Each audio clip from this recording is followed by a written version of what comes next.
25. The signature of a mature, emotionally aligned organization. There comes a point in the evolution of a global organization when its emotional architecture becomes more than a stabilizing force or a competitive advantage.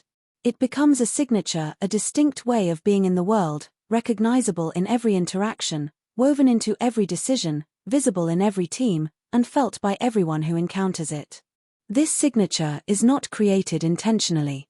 It emerges gradually, as the long-term consequence of coherence, trust, emotional clarity, and disciplined alignment. A mature, emotionally aligned organization does not announce its identity. It expresses it effortlessly. One global executive once described the feeling of walking into a truly aligned organization as stepping into a steady current. Conversations flow without friction. Tone remains consistent across teams.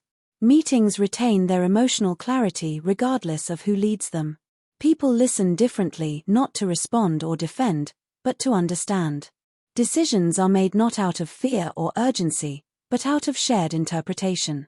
There is a noticeable ease, even when the work itself is hard. This ease is not the absence of complexity. It is the presence of coherence. In such organizations, meaning does not have to be constantly translated. Leaders do not need to correct tone repeatedly. Teams do not hesitate before escalating. Urgency does not distort behavior. Silence is not met with uncertainty. Each of these emotional stabilizers becomes part of the organizational signature, a silent but powerful indicator of maturity. One of the most visible signatures of a mature organization is the way it responds to change. When strategy shifts, the organization adapts with unity rather than splintering into local interpretations. When new leaders arrive, the emotional rhythm remains steady.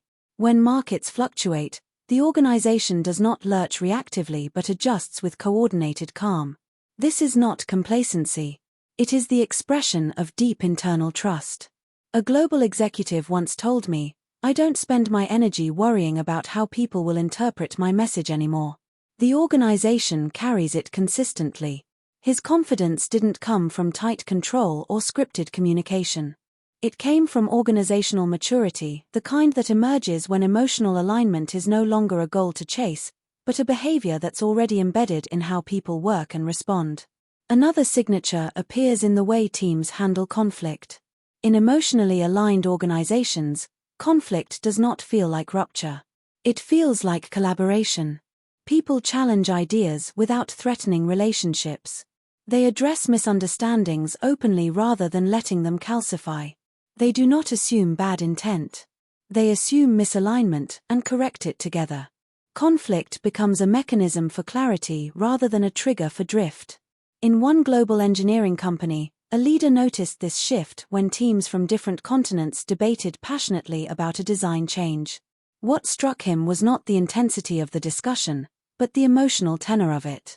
No one raised their voice defensively. No one withdrew. No one hesitated. The conflict was productive because the underlying emotional climate was safe.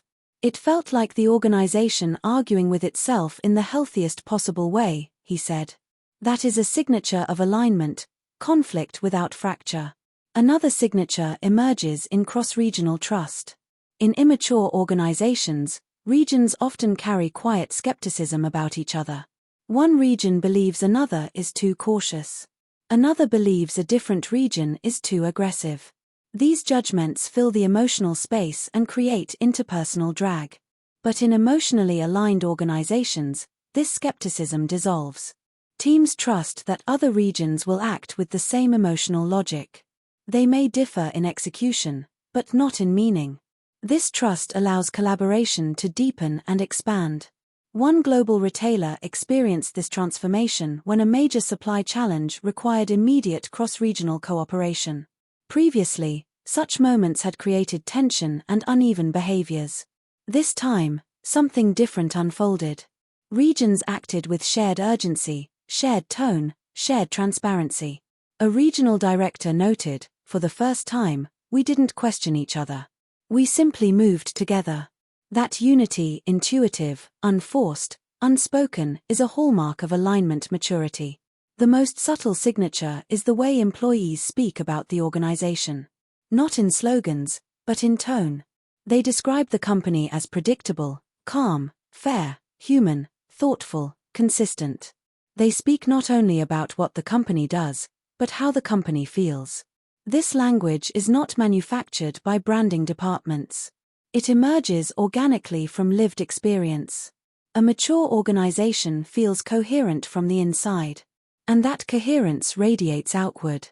Another striking marker of maturity is how the organization welcomes newcomers.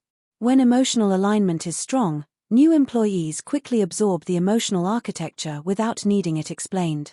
They notice how tone is handled, how conflict is resolved, how urgency is calibrated.